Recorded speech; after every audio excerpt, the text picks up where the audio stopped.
Ad honorem Sancte et individuo Trinitatis. ভ্যাটিকানে মিলল সন্ত উপাধি, জায়ান্ট স্ক্রিনে চোখ উচ্ছ্বসিত কলকাতার। মাদার হাউসে উৎসবের আমেজ, বিশ্বের দরবারে কলকাতার পরিচিতি মাদারের শহর বলে পোপের ঘোষণাতেও এলো সেই কথা। For the honor of the Blessed Trinity, the exaltation of the Catholic faith,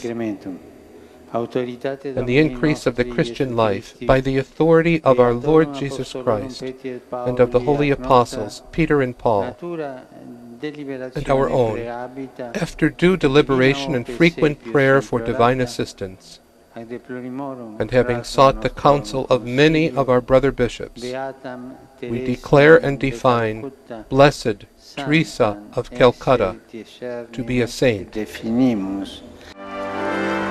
মাদারকে সন্ত ঘোষণার অনুষ্ঠান শুরুর বেশ কয়েক ঘন্টা আগে থেকে ভিড় বাড়তে থাকে এজেসি বোস রোডে মাদার হাউসের সামনে, কারো হাতে মাদার, কারো স্মৃতিতে।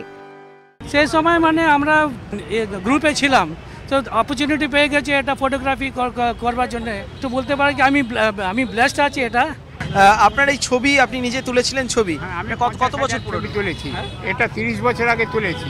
30 বছর? হ্যাঁ, আর এই আমার সব 50 বছর আগে ছবি মাদার উদ্ঘাটন করছে দিল্লিতে।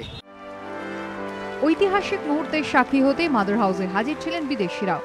We come from France and we like to share our joy of this day of the canonization of Mother Teresa.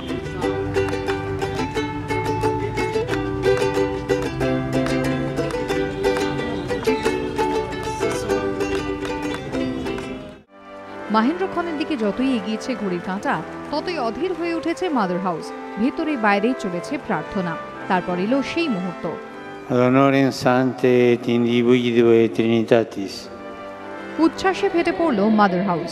মা যে আজ থেকে সন্ত, সন্তানদের চোখে মুখে সেই আনন্দেরই প্রকাশ। সমিত সেনগুপ্ত, অরিত্রিক ভট্টাচার্যের রিপোর্ট, এবিপি আনন্দ।